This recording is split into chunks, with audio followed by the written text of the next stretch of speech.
All eyes remain on what the Philadelphia 76ers will do this offseason and how they will round out their roster to build a championship contender around Tyrese Maxey and Joel Embiid. The most common name that has been thrown into the mix is Paul George and the situation for what is going on in LA.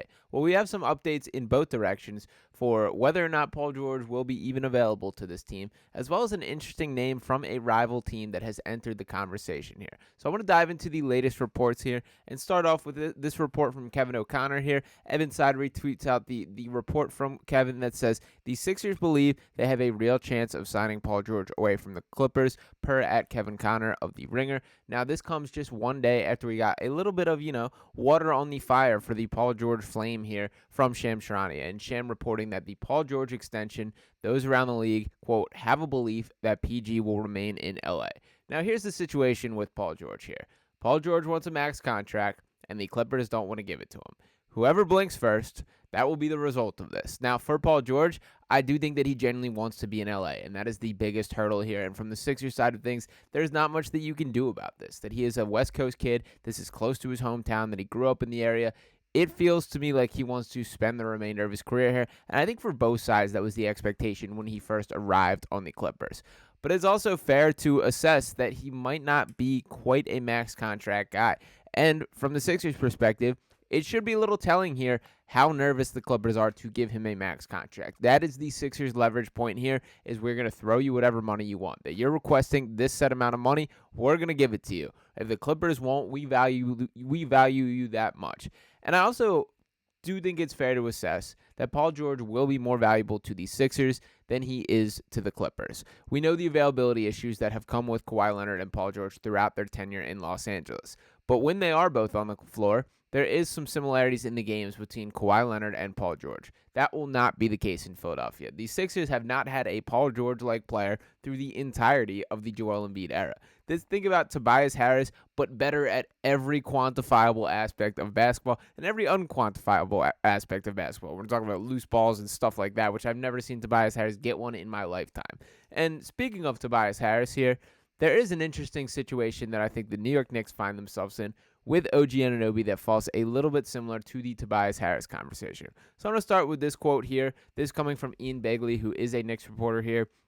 And he says, quote, as previously reported, members of the Philadelphia 76ers have seen Anunoby as an offseason target. Paul George is also a target for Philadelphia. But if the Sixers can't get George, I could see them making a big offer to Anunoby. If for no other reason, then it would force New York to match the money. Now, this is an interesting little subplot that I have not seen enough attention paid to.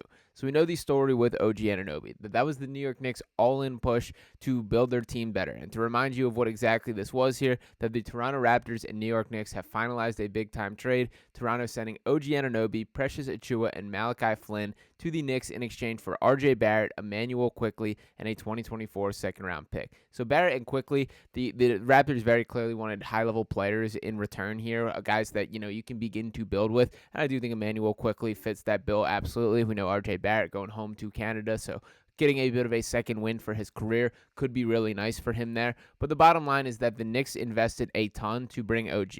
You don't do that unless you plan on re-signing the guy. And for what it's worth, OG has been a seamless fit on this team. That they went 20-3 in the regular season during the games in which he played. Also was a high-level guy in the playoffs. He attempted to gut it out and play in Game 7 despite the hamstring not being there, which I do respect a ton.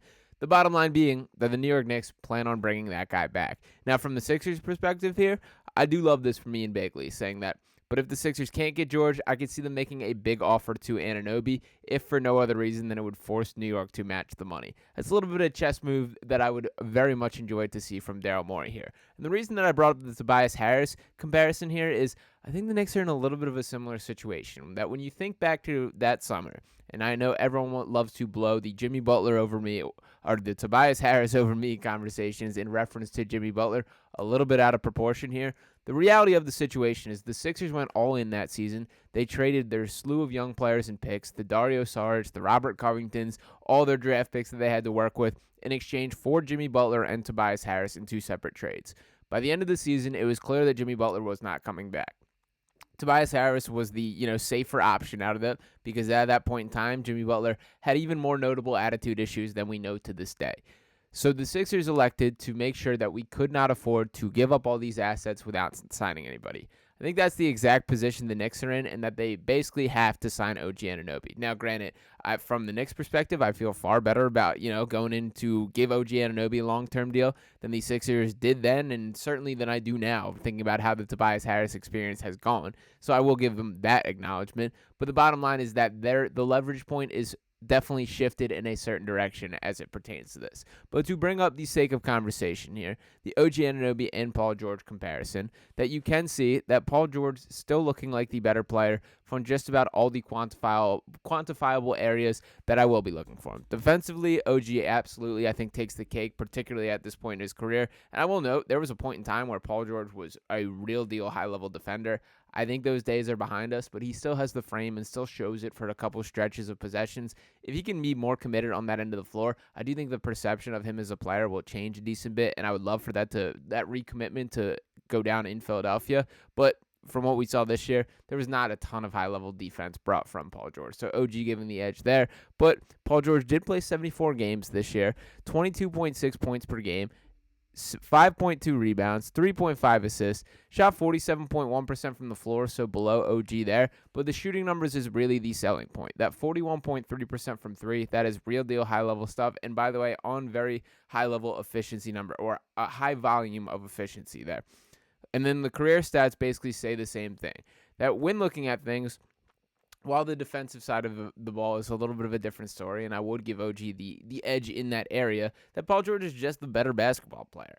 And as much as we're doing all these conversations, all the talking about the cap space, maximizing whatever assets that these Sixers do have, the biggest story here is you got to bring in the best players possible, and the reality may be that Paul George is that guy. Now, once again, I do believe that the larger conversation here has nothing to do with the Sixers, that it's purely between Paul George and the Clippers, and if Paul George wants to stay in LA or not.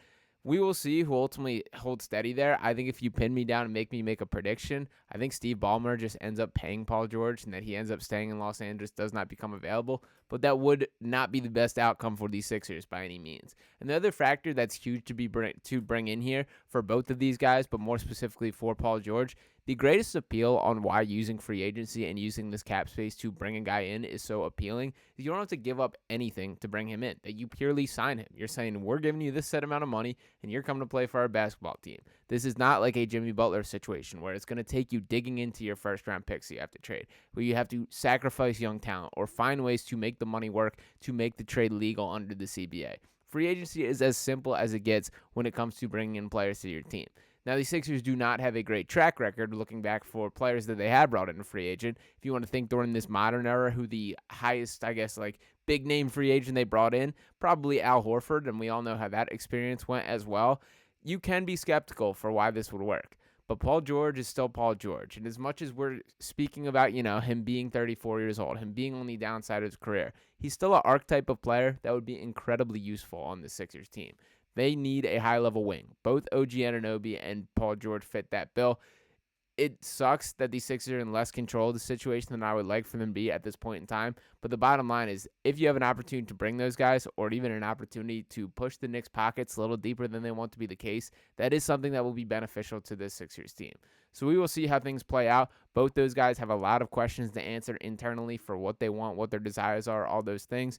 But these Sixers are ready to be hot on the market. I expect there to continue to be a ton of whispers regarding each of these guys, most specifically with Paul George, as even if it doesn't end up in Philadelphia, I do think it's very clear at this point that the Sixers are being used as a leverage point, and that's not the worst thing in the world. That nobody wants to be used, but it is good news for the Sixers to hear their name mentioned amongst, a superstar anticipating that I may be going there, or that's a potential landing spot for myself, something that is on the table. That is helpful for an organization in the long term. Obviously, a lot more questions than answered at this point in time, but I do think it's interesting the way the rumors are beginning to swirl and the way things are going down. So let me know what you guys think in the comments. What percentage would you give that Paul George is on the Sixers next year? Put that in the comments. Let me know your number there. Appreciate each and every one of you for tuning in this video. Make sure you are dropping a like, subscribing to the channel to keep the Digest family growing, and I'll be back with you next time right here on Sixers Digest. Peace.